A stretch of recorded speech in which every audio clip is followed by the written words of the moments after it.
అంబరధరం విష్ణుం శశివరణం చతుర్భుజం ప్రసన్నవదనం ఛాయి సర్వవిఘ్నోపశాంతే అగజాన్న పద్మార్గం గజాన్న మహర్నిశం అనేకదంతం భక్తానాం ఏకదంతముపాస్మహే వక్రతుండ మహాకాయ సూర్యకోటి సమప్రభ నిర్విఘ్నం కురు మే దేవ సర్వకాయేషు సర్వదా సర్వవిఘ్నహారం సర్వవిఘ్న విభజితం సర్వసిద్ధప్రదాతారం వందేహం గణనాయకం ఓం తత్పురుషాయ విఘ్నేశ వక్రతుండాయ మహతి తన్నోన్ గణపతి ప్రచోదయాత్. హలో, ఈరోజు అయితే నేను వంట ఏం చేస్తున్నాను అంటే సండే అనమాట. సండే రోజైతే బెండకాయ కర్రీ చేస్తున్నాను. దాంతోపాటు చపాతీ అనమాట. నైటే కట్ చేసి దానిపైన నాప్కిన్ కానీ మనము కర్చీఫ్ కానీ వేసి పెట్టుకున్నాం అనుకోండి, ఆరిపోతాయి అన్నమాట. అలా నైటే కట్ చేసి పెట్టుకునేది మంచిగా డ్రై అయిపోయి మనకు అసలు గమ్మిగా ఏమి ఉండదు, మంచిగా ఈజీగా కుక్ అయిపోతుంది. దానికోసం 2 ఉల్లిగడ్డలు అయితే కట్ చేసుకున్న. ఉల్లిగడ్డ పొట్టు పాడేయకండి, మనం మొక్కలకి మంచి కంపోస్ట్గా పనిచేస్తుంది. లేదంటే మంచి పెస్టిసైడ్స్గా అయినా వాడుకోవచ్చు. ఆవాలు జీలకర్ర వేసుకుందాము, అవి కొంచెం చిటపట్లాడిస్తాము. ఇదిగోండి, ఈ యొక్క బెండకాయ కర్రీ ఏంటంటే జిగురు రాకుండా ఉండాలంటే కొన్ని టెక్నిక్స్ అయితే ఉంటాయి. వాటిని ఫాలో అయినట్లయితే బెండకాయ కర్రీ మంచి క్రిస్పీగాను వస్తుంది. లేదు, బెండకాయ కర్రీ చేసుకున్నప్పుడు పొడి పొడిగా వస్తుంది. తర్వాత బెండకాయ వేపుడు మనము ఫంక్షన్స్లో తింటూ ఉంటాం కదా, అది కూడా చేసుకోవడం ఈజీ అనమాట.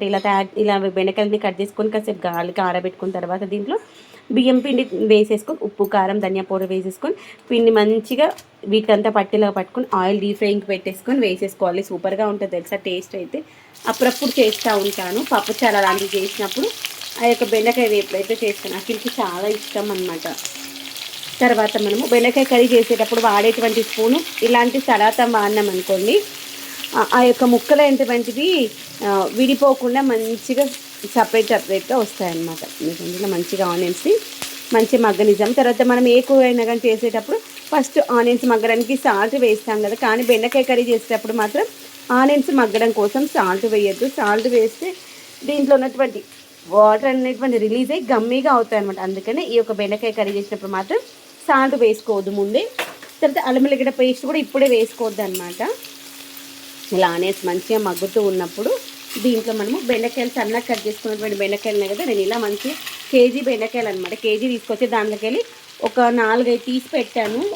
ఏదో ఒక రోజు బెండకాయ పులుసు చేసుకోవడం కోసం వస్తాయి అనేసి. బెండకాయ పులుసు చాలా బాగుంటుంది. ఏదైనా మనము ఫ్రై కర్రీలు చేసుకున్నప్పుడు బెండకాయ పులుసు చేసుకుందాం అనేసి చేస్తాం. ఇక్కడ నేను ఆనియన్స్ ఎందుకు మంచిగా మగ్గనివ్వలేదు అంటే బెండకాయలు కూడా మగ్గడానికి టైం పడుతుంది కదా, ఆ లోపల ఆనియన్స్ కూడా మగ్గిపోతాయి. లేదు అంటే మనం ఈ యొక్క ఆనియన్స్ ఇక్కడ మంచిగా మగ్గనిచ్చామనుకోండి, బెండకాయలతో పాటు అవి మాడిపోతాయి అన్నమాట బెండకాయ మగ్గే లోపల. అది కూడా గుర్తుంచుకోవాలి మనం.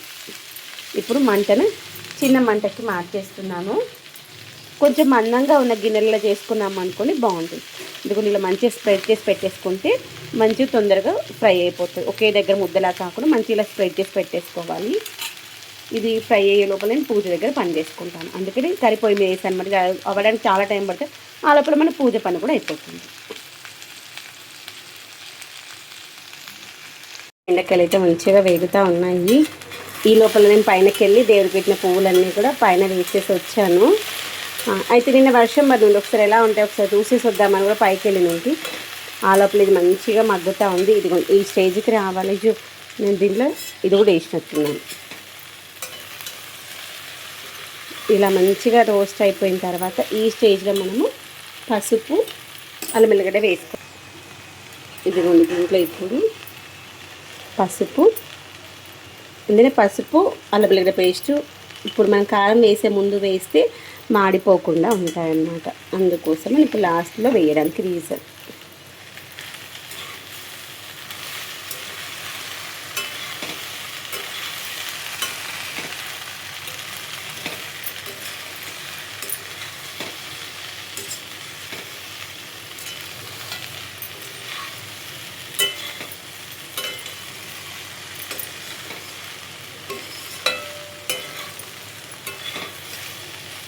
ఇదిగోండి, దీంట్లో ఇంకొకటి వేయడం మర్చిపోయాను.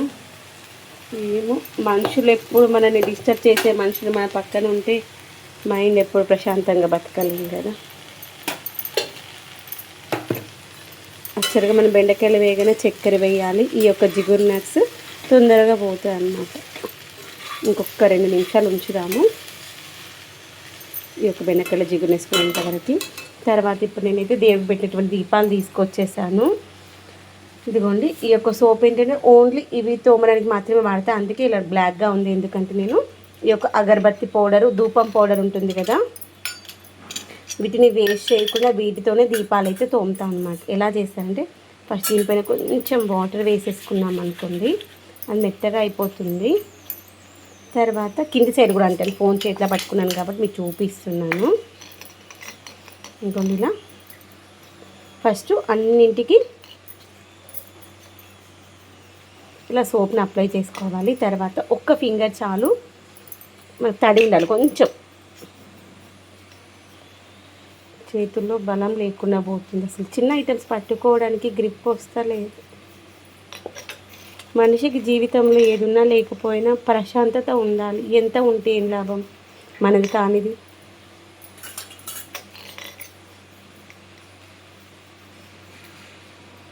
ఇలా మంచిగా రుద్దేసుకోవాలి.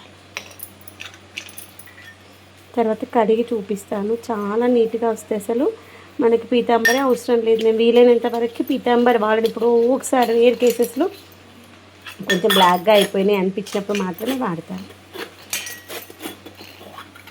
ఇప్పుడు రాగి వాటికి కూడా తర్వాత హారతి ఇచ్చినటువంటిది. తర్వాత నిన్న శనివారం కదా, పిండి దీపం, అఖండ దీపం పెట్టుకుంటాను కదా, ఆ యొక్క దీపం అన్నమాట.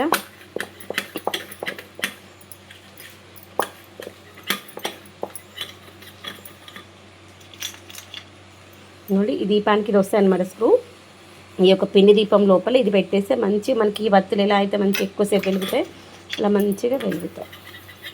ఇలా మంచిగా మనము మర్దన చేస్తున్నట్టుగా చేయాలి. ఓకేనా?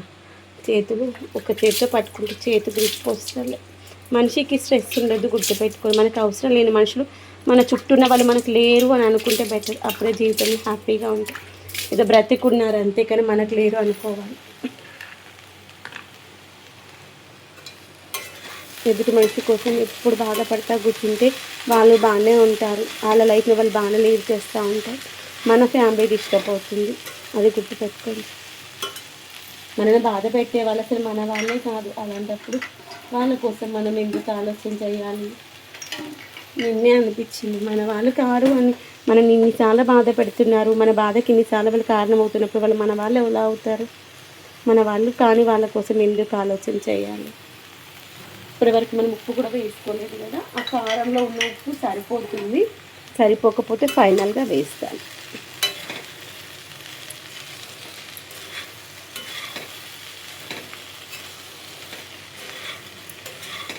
చూసారా మంచిగా పొడి పొడిగా ఉంది. మనం ఇలా సలాతం లాంటి దాంతో అంటే మంచిగా వస్తుంది.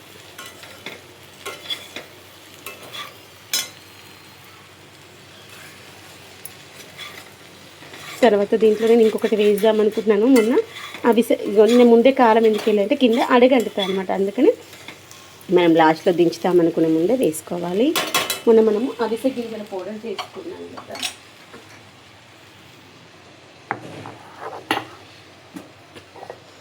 నిన్న ఏ కర్రీలు చేసి ఈ మధ్యలో 1 స్పూన్ వేసేస్తున్నాను అవిసె గింజల పౌడర్.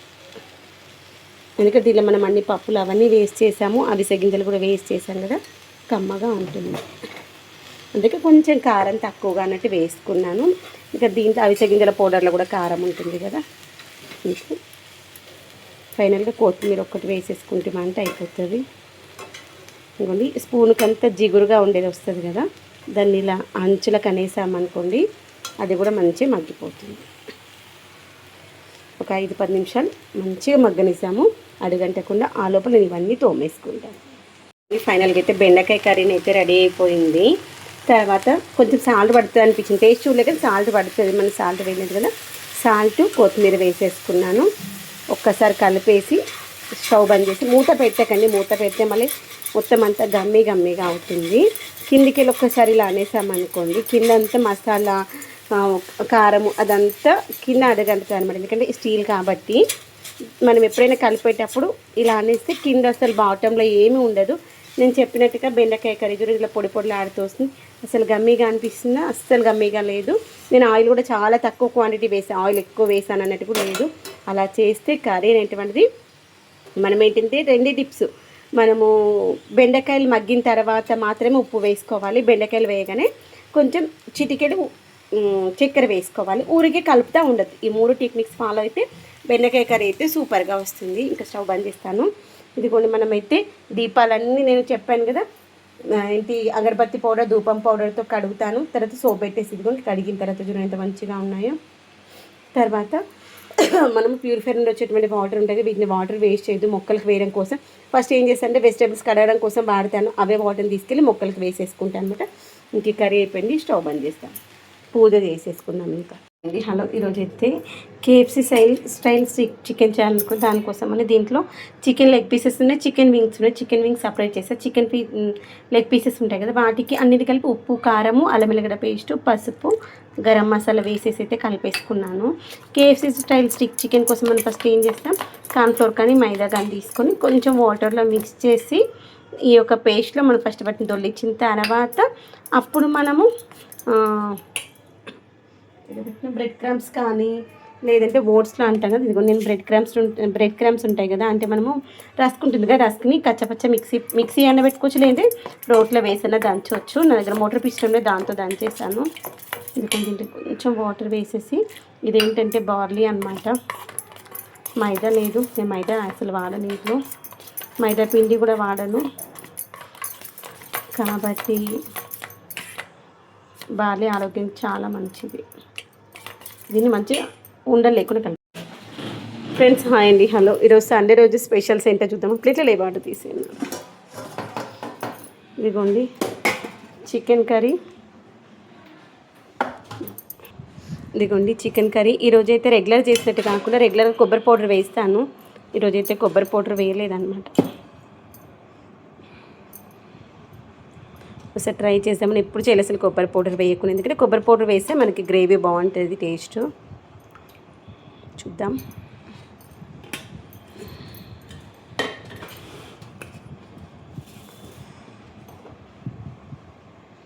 దాంతోపాటు చికెన్ లెగ్ పీసెస్ చేశాను, కేఎఫ్సి చికెన్.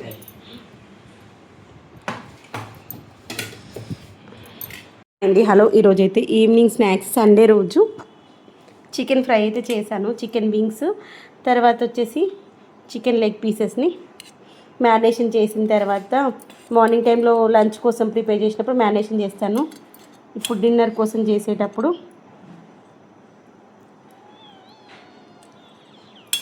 పంపకాలు జరుగుతున్నాయి అన్నమాట. ఎట్లాగో ఆస్తి పంపకాలు చేసుకోవడానికి ఎవరు లేరు, ఉండేది ఒక్కడేగా, ఉన్నది అంటే ఎవరికి దా ఎందుకు డైటింగ్. మళ్ళీ నాకు ఇది మిగిలింది స్పూన్ వద్దా.